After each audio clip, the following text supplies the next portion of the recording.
মোটামুটি খুশি ছিলাম, কিন্তু অঙ্কটা আমাকে ভাবেই তুলি। আমি পড়াশোনা করেছিলাম ফিজিক্স নিয়ে, তো ফিজিক্স তো প্রচুর অঙ্ক করতে হয়, কিন্তু তখন ফিজিক্সের অঙ্ক করেছি, কিন্তু জীবনের অঙ্কটা করিনি।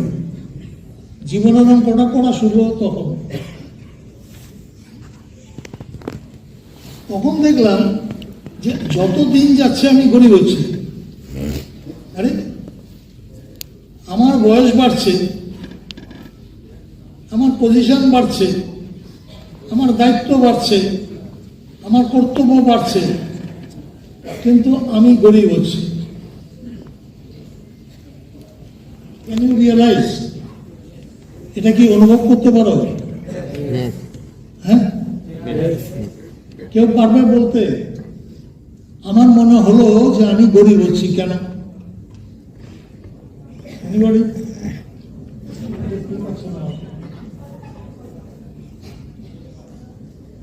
অঙ্কটা করো, তাহলে বুঝতে পারবে।